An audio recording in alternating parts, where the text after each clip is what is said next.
안녕하세요. 카르파 행성 주민 여러분, 저는 방금 지구라는 먼 행성으로 여행을 다녀왔고 그곳에서 이상한 것들을 많이 보았습니다. 하지만 오늘은 저를 당혹스럽게 했던 것에 대해 이야기하고 싶어요. 정말 사랑에 빠질 수 있을까요? 외계인으로서 저는 이 개념이 매우 매력적이라고 생각합니다. 그래서 심리적 관점에서 이 개념을 살펴볼게요. 사랑에 대한 진화론적 관점은 인간의 사랑 경험에 대한 독특한 통찰력을 제공합니다. 진화는 여러 가지 방식으로 사랑에 대한 우리의 이해를 형성했습니다. 예를 들어 인간은 신체적 매력, 지능, 친절함과 같은 특정 특성을 배우자에게서 찾도록 연결되어 있습니다. 이러한 특성은 생존과 번식 가능성을 높이기 때문에 시간이 지남에 따라 진화한 것으로 여겨집니다. 또한 진화 심리학에서는 낭만적 사랑, 부모 사랑, 플라토닉 사랑 등 다양한 유형의 사랑이 각각 고유한 진화적 기능을 가지고 있다고 설명합니다. 하지만 외계인 관찰자로서 인간은 자신의 감정이 진화에 의해 어느 정도 형성되는지 알고 있을까요? 인간은 자신의 생물학의 행동과 관계에 어떤 영향을 미치는지 진정으로 이해하고 있을까요? 진화론적 관점에서 볼 때 낭만적 사랑은 인간의 번식에 중요한 기능을 합니다. 사랑은 개인이 적합한 짝을 선택하고 헌신하도록 동기를 부여하며 짝의 유대감을 형성하고 궁극적으로 번식을 가능하게 합니다. 하지만 인간이 진화하면서 사랑에 대한 인식도 변화했습니다. 오늘날 개인은 파트너에게 공유 가치, 공통 관심사, 정서적 유대감 등 보다 복잡한 자질을 추구합니다. 이러한 자질은 당장 번식에 유리하지 않을 수도 있지만 진화의 압력에 의해 형성될 수 있습니다. 외계인 관찰자로서 저는 사랑이 인간과 함께 진화해왔고 계속해서 인간의 행동과 관계를 형성하는 방식이 매우 흥미롭습니다. 진화 심리학은 사랑과 매력에서 호르몬의 역할도 밝혀냈습니다. 예를 들어 옥시토신이라는 호르몬은 신체적 접촉과 정서적 친밀감을 느낄 때 분비되어 유대감과 애착을 유발합니다. 이 호르몬은 쌍의 유대감과 부모의 보살핌을 촉진하는 방법으로 진화한 것으로 여겨집니다. 하지만 인간의 사랑 경험은 생물학적으로만 결정되는 것은 아닙니다. 문화적, 사회적 요인도 개인이 감정을 경험하고 표현하는 방식을 형성하는 데 중요한 역할을 합니다. 저는 외계인의 관점에서 인간의 행동과 관계를 형성하는 생물학과 문화 사이의 복잡한 상호작용의 놀라움을 금치 못합니다. 진화 심리학은 사랑이 왜 그렇게 애매하고 유지하기 어려운지에 대한 통찰력도 제공합니다. 커플 간의 유대감에는 지속적인 노력과 투자가 필요하며 인간은 성공적인 관계를 유지하기 위해 많은 어려움에 직면합니다. 스트레스, 갈등, 불륜과 같은 요인은 아무리 강한 유대감도 약화시킬 수 있습니다. 하지만 이러한 어려움에도 불구하고 인간은 계속해서 사랑과 동반자를 찾고 있으며 이는 짝짓기의 이점이 비용보다 더 크다는 것을 의미합니다. 외계인 관찰자로서 저는 사랑을 추구하는 인간의 회복 탄력성과 결단력에 감탄합니다. 사랑은 인간이 다양한 방식으로 경험하는 복잡한 감정입니다. 외계인 관찰자로서 저는 사랑이 정적인 감정이 아니라 시간이 지남에 따라 진화하는 역동적인 감정이라는 것을 이해하게 되었습니다. 사랑에 대한 탐구의 이 섹션에서는 삼각사랑 이론에 대해 살펴봅니다. 로버트 스턴버그가 개발한 이 이론은 사랑이 친밀감, 열정, 헌신이라는 세 가지 요소로 구성되어 있다고 가정합니다. 이러한 구성 요소는 서로 상호작용하여 다양한 유형의 사랑을 만들어냅니다. 친밀감만으로는 호감이 생기고 열정만으로는 열광이 생기며 헌신만으로는 공허한 사랑으로 이어집니다. 하지만 이 세 가지 요소가 모두 존재할 때 가장 이상적인 형태의 사랑인 완전한 사랑으로 이어집니다. 인간이 이러한 구성 요소를 서로 다른 방식으로 경험하고 해석하여 복잡하고 끊임없이 변화하는 관계로 이어지는 과정을 관찰하는 것은 매우 흥미롭습니다. 사랑의 삼각 이론은 사랑의 발전뿐만 아니라 그 해체를 이해하는 데 도움이 됩니다. 구성 요소 중 하나가 부재하거나 감소하면 관계가 끝날 수 있습니다. 예를 들어 친밀감이 사라지면 연애가 아닌 우정으로 이어질 수 있습니다. 마찬가지로 열정이 사라지면 깊은 애정은 있지만 성적인 욕구가 없는 동반자적 사랑으로 이어질 수 있습니다. 그리고 헌신이 감소하면 만족스럽지 못한 관계로 이어지거나 심지어 이별로 이어질 수 있습니다. 외계인 관찰자로서 저는 인간이 이러한 복잡성을 어떻게 헤쳐나가는지, 왜 그렇게 미묘한 방식으로 사랑을 경험하는지 흥미롭게 생각합니다. 또한 삼각사랑 이론은 사람들이 파트너를 선택하는 이유를 이해하는 데 도움이 됩니다. 어떤 사람은 친밀감을 우선시하는 반면 어떤 사람은 열정이나 헌신을 우선시할 수 있습니다. 이러한 선호도를 이해하는 것은 지속적인 관계를 형성하는 데 매우 중요합니다. 예를 들어 친밀감을 중시하는 사람은 긴 대화와 정서적 친밀감을 선호하는 반면 열정을 중시하는 사람은 흥분과 새로움을 추구할 수 있습니다.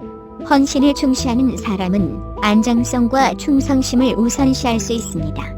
외계인 관찰자로서 저는 인간이 이러한 요소들을 초월질하고 각자의 필요와 선호도에 따라 관계를 형성하는 방식이 매우 흥미롭다고 생각합니다. 인간 관계를 계속 관찰하면서 삼각사랑 이론만이 사랑을 이해하는 유일한 모델이 아니라는 것을 알게 되었습니다. 애착 이론과 같은 다른 이론은 성인 관계를 형성하는 데 있어 어린 시절 경험의 역할을 강조합니다. 그러나 삼각사랑 이론은 사랑의 역학관계와 시간이 지남에 따라 어떻게 진화하는지 이해하는 데 유용한 틀을 제공합니다. 이 이론은 건강하고 만족스러운 관계를 형성하기 위해 친밀감, 열정, 헌신의 균형을 맞추는 것이 중요하다는 점을 강조합니다. 외계인 관찰자로서 저는 여전히 사랑의 복잡성과 그것이 인간의 행동과 관계를 계속 형성하는 방식에 놀라움을 금치 못합니다. 애착 스타일은 우리가 사랑에 빠지고 헤어지는 방식의 필수적인 역할을 합니다. 심리학에 따르면 애착 스타일에는 안전 애착, 불안 애착, 무시 애착, 두려운 애착의 4가지가 있습니다. 각 스타일마다 관계에 접근하는 고유한 방식이 있습니다. 예를 들어 안전 애착형은 건강하고 안정적인 관계를 유지하는 경향이 있는 반면 불안 애착형은 관계의 안정성에 대해 불안해하는 경우가 많습니다. 무시하는 회피 애착은 정서적 친밀감을 피하는 경향이 있고 두려움에 사로잡힌 회피 애착은 회피와 불안이 복합적으로 나타납니다. 애착 스타일을 이해하면 관계를 더 잘 탐색하고 잠재적인 문제를 파악하는 데 도움이 될 수 있습니다. 애착 스타일은 고정된 것이 아니며 시간이 지남에 따라 변할 수 있습니다. 어린 시절의 경험은 애착 스타일에 영향을 미칠 가능성이 높지만 이것이 유일한 요인은 아닙니다. 성인의 경험과 관계도 애착 스타일에 영향을 미칠 수 있습니다. 예를 들어 무시하는 회피 애착 스타일을 가진 사람은 적절한 파트너와 치료를 통해 더 안정감을 느낄 수 있습니다. 애착 스타일의 유동성을 이해하면 변화가 가능하다는 것을 깨닫고 더 건강한 관계에 대한 희망을 가질 수 있습니다. 애착 스타일은 우리가 사랑에 빠지고 헤어지는 방식에 영향을 미칠 수 있습니다. 예를 들어 두려운 회피형 애착 스타일을 가진 사람은 친밀감과 버림을 모두 두려워하기 때문에 관계에 헌신하는 데 어려움을 겪을 수 있습니다. 반면 불안 애착 스타일을 가진 사람은 격렬한 감정과 집착을 경험하여 관계에 문제를 일으킬 수 있습니다.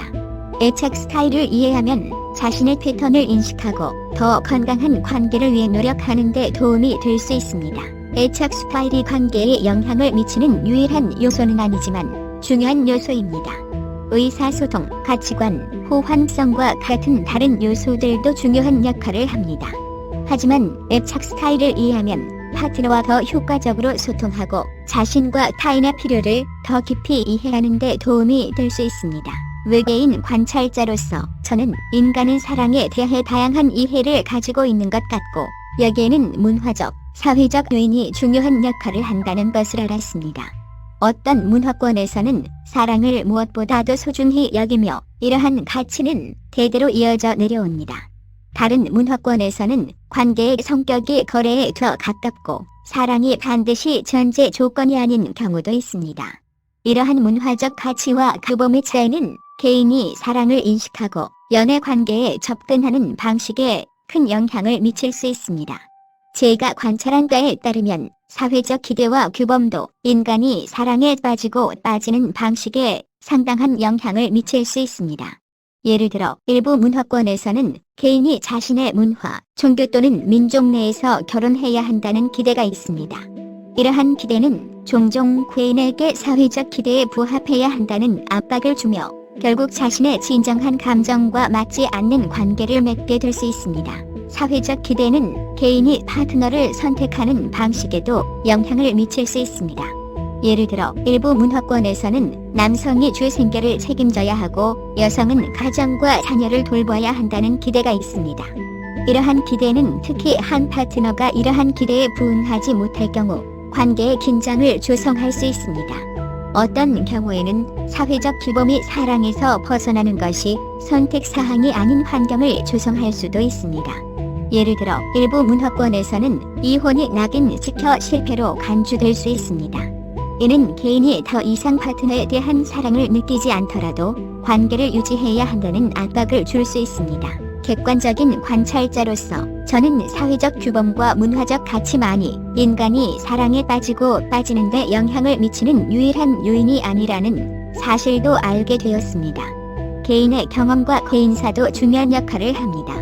예를 들어 트라우마나 학대를 경험한 사람은 건강한 관계를 형성하고 유지하는 데 어려움을 겪을 수 있습니다. 마찬가지로 사랑이 적절하게 표현되지 않는 가정에서 자란 사람은 사랑을 효과적으로 이해하고 표현하는 데 어려움을 겪을 수 있습니다. 이러한 요인은 개인이 연애 관계에 접근하는 방식에 영향을 미칠 수 있으며 사랑에 빠지고 빠지는 능력에도 영향을 미칠 수 있습니다. 결론적으로 외계인 관찰자로서 관찰한 결과 사랑에 대한 인간의 이해와 사랑에 빠지고 빠지는 방식은 복잡하고 다면적인 측면이 있다고 생각하게 되었습니다. 개인의 경험과 개인사뿐만 아니라 문화적, 사회적 요인도 중요한 역할을 합니다. 사랑의 진화를 완전히 이해하기 위해서는 이러한 모든 요소를 고려하고 공감과 이해, 열린 마음으로 연애 관계에 접근하기 위해 노력해야 합니다.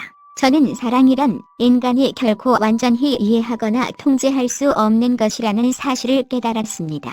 하지만 지속적인 탐구와 자기 성찰을 통해 인간은 사랑의 복잡성을 포용하고 열린 마음과 정신으로 접근하는 법을 배울 수 있습니다. 그렇게 함으로써 다른 사람들과 더 깊고 의미 있는 관계를 형성하고 삶에서 더 큰 성취감을 얻을 수 있습니다.